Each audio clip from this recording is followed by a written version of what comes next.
Hey guys, it's Stephanie. I just filmed this video, but it went way too long, so we're gonna try and make it a little bit more organized and concise. So it's been a while. I'm sorry. Life is lifing. My 2-year-old is being 2. There's not much I can do about that. There's not a lot of places or time to film, so we're just gonna take this where we can get it. I'm homesick from church, so yeah. Anyhow, I want to give you a writing update for just everything, basically what I have planned, what I'm doing, have been doing, all that jazz. So I am in the middle of edits for Risk the Void. That is the sequel to Well of Terror, the second book in the Denro system. I did go ahead and I actually moved that series under a pen name, Chris Corley. So if you're looking for sci-fi horror books at the moment, that is what I'm publishing under the Chris Corley name. In the future, I might be expanding it to other like sci-fi subgenres, but right now that's what the series is that I'm writing, is sci-fi horror. So yeah. In the middle of edits for book 2. They're going pretty good. I just need to, I'm actually on like the last couple chapters of the book, and I say couple chapters because I have to add in the very last chapter because of some changes I had to make for the story. Actually dropped an entire point of view, but it will be better for the third book if I do that. So yeah, you know, it's nice for once. Usually when I make big changes like that, it requires more work of me. And it's nice for once that this big change requires less work. So that is nice. It's also, you know, I spent hours just contemplating like what is the best move for the story.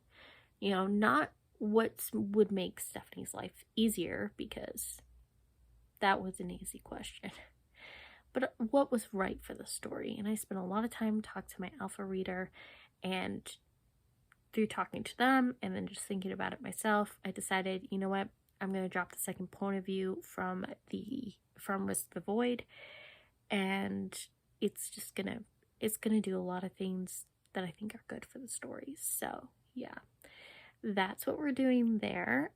For the fantasy books under my name, under the name Stephanie Dunham, that one I do have one coming out in May. That's called The Night We Died. And I am going to be working on that one pretty soon, in the next couple months or so. I already have a draft of it that I wrote last year, but you know, of course I have more work that I need to do. Obviously I'm not going to publish a first draft. That would be crazy. So yes, but that one I'm not really working on at the moment. I'm just kind of trying to capture the joy of writing at the moment. Life has been difficult and stressful, so I'm just trying to be gentle with myself and just have compassion for myself, because I'm already doing a lot of things. So yeah, I made a goal that I wanted to try and write 1,500 words every day in September. Obviously, I'm going to give myself grace. If there's a couple days I miss, I'm not going to stress myself out trying to play catch up, although if I can, that would be cool. And that leads me into what happened yesterday.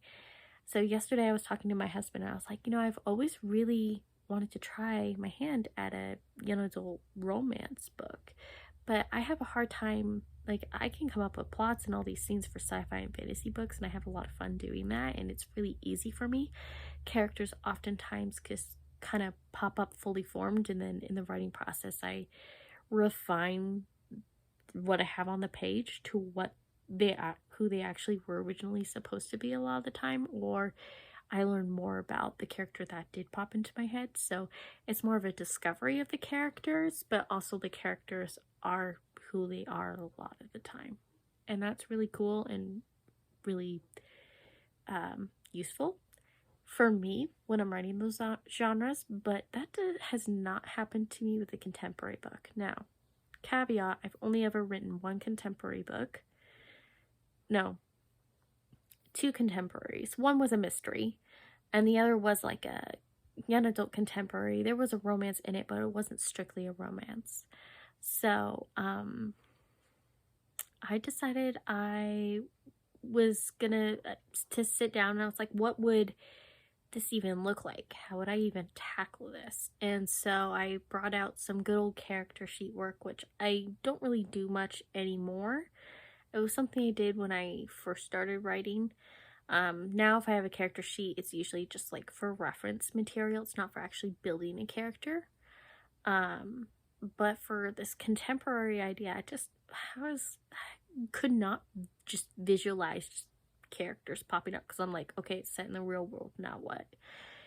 And I just started going, okay, well, what would their names be? And so I just started with the names and all that, and I worked for that, on those character sheets for, I don't know, an hour or two or something like that. I was also watching TV in the background. I'm not that slow, okay? But anyhow, I did that, and then I just kind of wrote the first line to see how it would feel. And then after turning off the TV, I wrote. And I was like, let's just see what happens, and I had an idea for like the first scene. And then 3 hours later, I had 3,000 words, which is really fast for me. 1,000 words in an hour. I think that's not too shabby for a lot of people, is my understanding from interacting with other writers. So that just gives you an idea of like how much this story was just kind of flowing. So that was really awesome. I was telling my husband the other night, or last night, I was like, the actual plotting and everything and like building the story is more difficult for me with this genre, but the actual writing just flows really, really easily, and it just comes to me really fast. With the other stories, it's kind of the other way around. There's times where I do get that flow state and the words are just coming, definitely. But for sci-fi fantasy, the actual writing process is a little bit slower, but the plotting and everything, that is so much easier. The character, like building characters, so much easier, especially since a lot of the time they kind of just pop up fully formed. Yeah, it's kind of weird to say that, but a lot of the time with sci-fi fantasy books, I'm just discovering more about the character, whereas contemporary, I feel like I literally have to actively like build this character, like who is this character? So yeah, there's that. But it worked out really, really well, and I'm really excited about it. So I'm actually gonna probably write some more of it today. But yeah, so it is September 5th now. Yeah, it's September 5th right now while I'm filming. So I didn't write 1,500 words the first, second, or third day of the month. I know, great start. But I did write 3,000 words yesterday, so like I made up some of the words. I'm not going to be like forcing myself to make up words if I miss a day or something. It's just I want to try and just get back into writing more consistently, and just, I've been thinking about things a lot, been trying to contemplate, what am I doing? And I have some big goals that we'll talk about maybe a little bit later once I've solidified them, because they could completely change, honestly.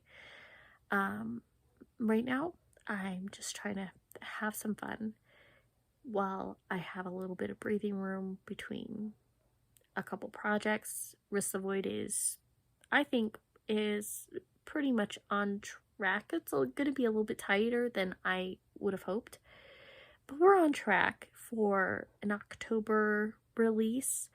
I did set the pre-order date for November, so if October doesn't work out, it will definitely be out in November. But we're shooting for October right now. And then I have a pre-order for May for my book, The Night We Died, which I'll be working on probably in November or something like that. But yeah, that is the update. That's what's going on. Let me know how writing's been for you. What are you reading? How are things going? I'll go over what I've been reading in a different video. I hope you guys have a great day, and yeah.